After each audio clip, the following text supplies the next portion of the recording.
We've got some breaking political news to get to now. Dallas's Mayor Eric Johnson announcing that he is now becoming a Republican. The second-term mayor wrote an op-ed published this morning in the Wall Street Journal explaining his reasoning behind the move. He writes that cities need law and order and fiscal conservatism, which he says Democratic mayors in other major cities are overlooking.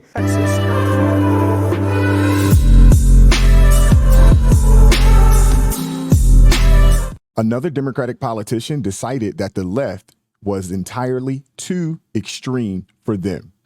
Many of us as young people see the Democrat policies as a net positive for the community and the nation, only to realize as adults how immoral, counterproductive, and evil the party truly is. We are seeing more people defect from the Democrat Party at a rate that I never thought that I would see. The invasion at the border, the fentanyl crisis, the inflation, the crime rate soaring in every major city across the country has caused a lot of people to stop and evaluate just what they have been voting for. Now, I know a lot of you all will say, it's too late, or it's about time. I say it's better late than never. This country is not so far gone that it can't be saved, but we have to do it together. As my guy, Larry Elder would say, we have a country to save. Like, share, subscribe to the channel, drop me a comment down below. I appreciate all the love and support. Please turn the notifications on so that you are notified every time I drop a new video. And without further ado, let's go.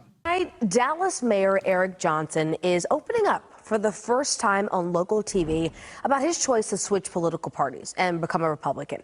Our political reporter Jack Fink asked him about that and some other very pressing issues in tonight's exclusive interview. I've thought about it a while, but I think Dallas Mayor Eric Johnson says he really started seriously thinking about becoming a Republican after George Floyd's murder by Minneapolis police officers and the resulting defund the police movement. And I had to be honest with myself, and I had to do some inventory, and I realized that, you know, I became a Democrat at 18 when I voted for the first time.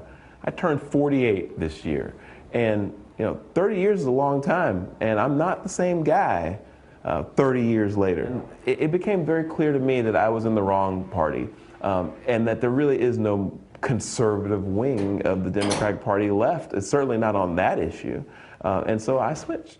As you know, Democrats sharply criticized your decision, and some called it, quote, a betrayal of trust of your voters.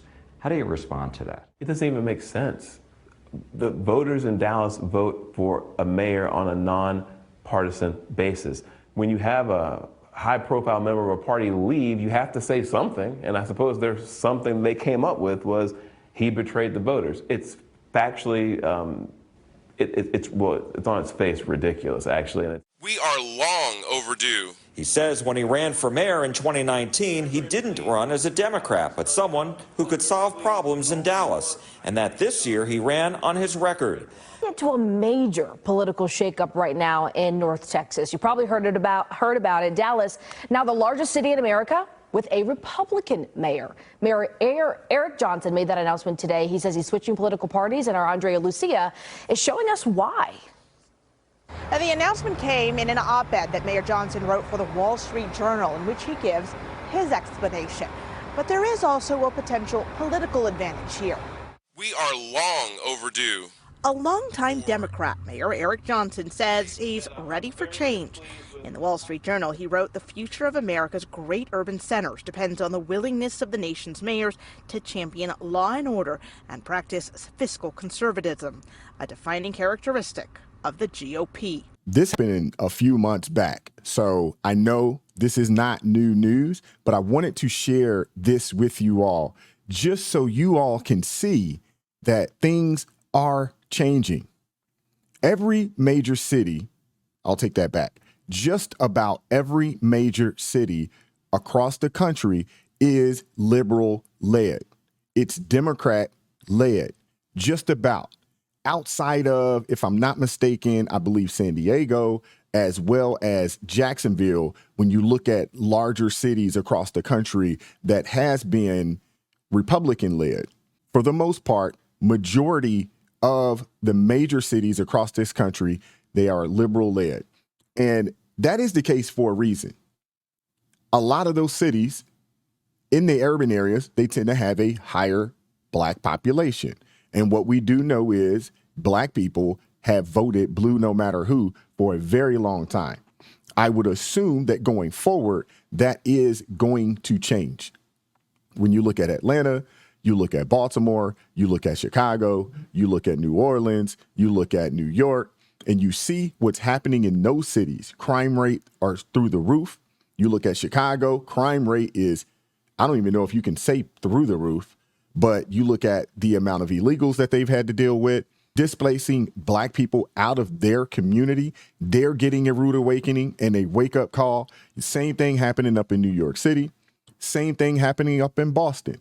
So you're going to start to see some changes happen, I would assume, over the next 2 to 3 election cycles. And you're going to start to see more black people and more Hispanics who, for the most part, especially down in Florida, they had supported the Republican Party. But I think in places like the Bronx, where that place has been majority blue, majority Democrat, you're going to start to see some changes where that vote is more split down the middle. And we're going to have a chance at getting a Republican mayor elected in some of these cities. Now, I'm not saying that every city is going to make this change, but I think the playing field is going to even out, and we're going to get candidates from both parties running for mayor in these cities. When you look at Chicago, the last mayoral election that they had, they did not have one Republican candidate even run. No Republican candidate tossed their hat in the ring. That's a problem. That should not be the case. But a lot of people, they have given the city away and said, you know what? You can't win there. It's not worth wasting the money and the campaign dollars in a city like Chicago, who has not had a Republican mayor in almost 90 years or over 90 years. Same thing in Baltimore City. There has not been a Republican mayor since 1961, I believe. And the list goes on of places that had never had a Republican mayor. Look at New Orleans. I think you'd have to go back to the 1800s the last time they had a Republican mayor. So that's the reason why you have all of these cities that are liberal red, because the cities typically have more urban areas, and typically those areas are the places where you have more black and brown people. But there is hope. And to see that the brother Eric Johnson has decided to make a move, and it seems like the city of Dallas is still continuing to flourish. We see what's happening in these cities around the country that are liberal led. They're some of the most unsafe places in the country.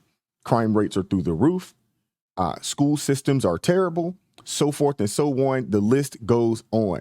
And people are starting to get fed up, and they're really starting to do some evaluation and some investigation as to what the heck is going on and who they've been voting for. Let me know what you guys think. Like, share, subscribe to the channel. Drop me a comment down below. I appreciate all the love and support. Keep God first in your life, America first, and I'm going to catch up with you all next time.